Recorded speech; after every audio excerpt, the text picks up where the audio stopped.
Hello, I am Madhubala and I am here today to discuss the culturally responsive practice in nursing. Um, for Aboriginal and Torres Strait Islander peoples, I wanted to discuss about the acknowledgement of country. I acknowledge the lands of Western Sydney University belong to the Darug, Urala, Tharawal, and Wiradjuri people. I treat elders who have lived in the past and those who live now with respect. This presentation respects Aboriginal and Torres Strait Islander knowledge and emphasizes the importance of safe and respectful nursing care for them. And now I would like to move on to the introduction for the topic.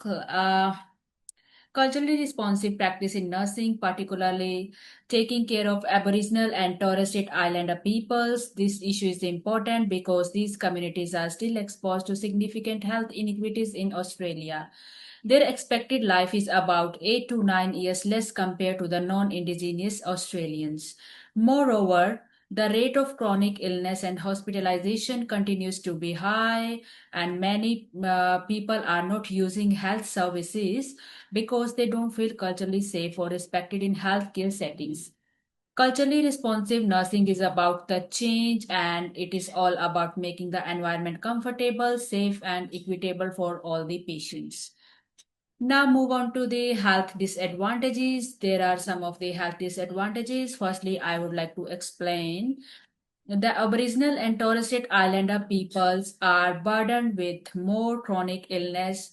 These communities have high levels of such long-term conditions such as diabetes, kidney disease, and so on.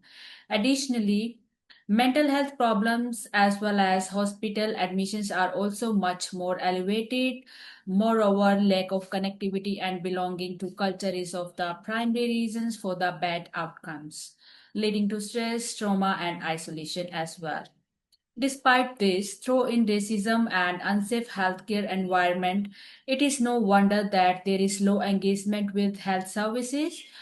Furthermore, as nurses, it is important we appreciate these barriers. So during our service delivery, we can start addressing this via culturally safe care. Now, understanding cultural safety. Let us discuss about this topic in much detail. Cultural safety is more than just an awareness of someone's cultural background. Cultural safety is the concept which is conceptualized by the patient and not by the nurse or the doctor. It means that the care should feel safe for a person you provide it to. This takes self reflection to a lot. Nurses are to examine their prejudices, veritable their place within the power structure, and hear the voice of systemic racism in healthcare system. Furthermore, it's not a one-time deal, it's a lifetime learning. Cultural safety refers to ensuring that the indigenous patients feel respected, heard, and valued. Let's move on to the next point, barriers of cultural safety. Unfortunately, many barriers still exist. The lack of indigenous representation in the roles of the healthcare setting is one of the major issues. Patients may not feel safe, heard for failing to have role models who understand their life experiences. And lack of proper communication is another barrier, especially if the members of staff are not trained in culturally respectful language. Moreover, many indigenous people just don't trust the health system and not for a very good reason. Western models dominate our healthcare while indigenous voices are all too frequently not heard. Racism with or without malice has a direct effect on the quality of care and makes environment unsafe for the indigenous people. Now let's move on to the role of nurses and midwives. Therefore, what can we as nurses and midwives do about this? Okay, we need to campaign for culture respecting individualized attention that encompasses establishing patient self determination, allowing the patients to control their treatment according to beliefs and preferences. And in addition to that, we should also involve the indigenous communities in order that we appreciate what culturally appropriate care is. It is important that we take some time to examine our own biases and what our biases might mean to the patients. Trust isn't automatic. It is a coin that is gained through respectful relations and has always been spent in acts that portray empathy and understanding.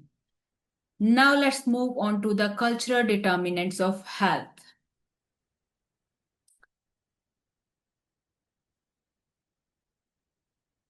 Sorry, guys.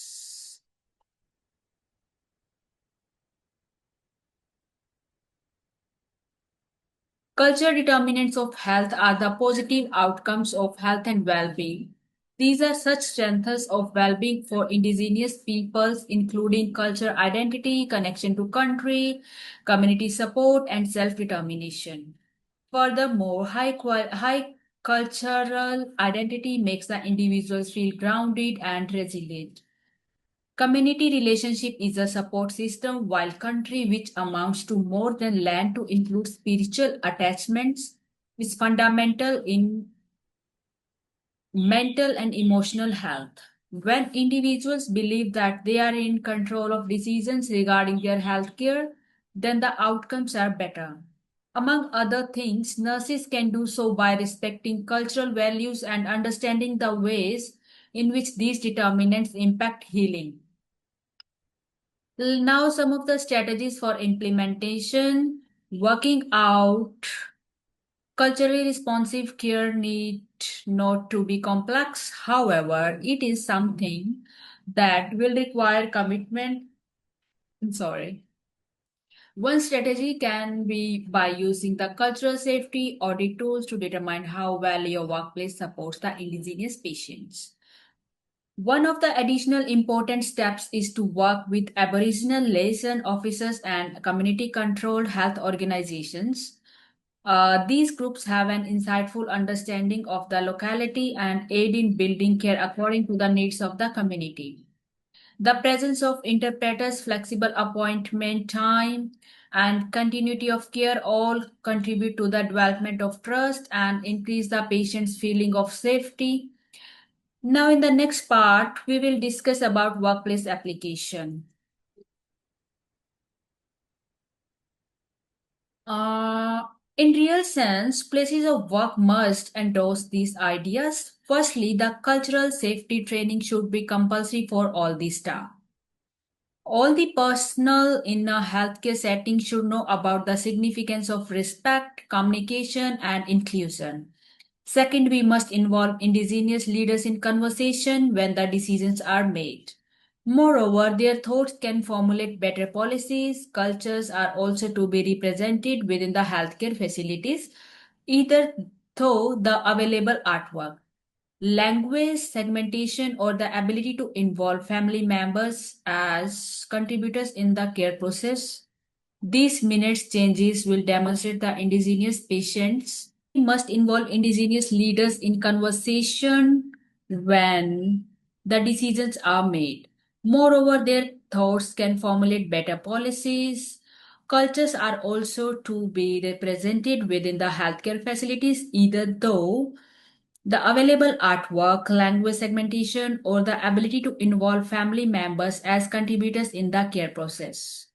These minute changes will demonstrate the indigenous patients that they are welcome and respected and their safety is ensured. Now, the last part is conclusion. To sum up, culturally responsive practice is not only a professional necessity, it's a moral one. Aboriginal and Torres Strait Islander peoples are entitled to healthcare that is culturally sensitive and honorable for of their stories as well as healing them. Nurses are in a unique position of being able to initiate this change. That's why we can contribute to making a just and fair health system that is also effective. Let's promise to listen, learn, and fight for culturally safe practices every day. Thank you for your time. N- Now you can see the references in my last slide. If you wanted to check, here we go. Thank you so much.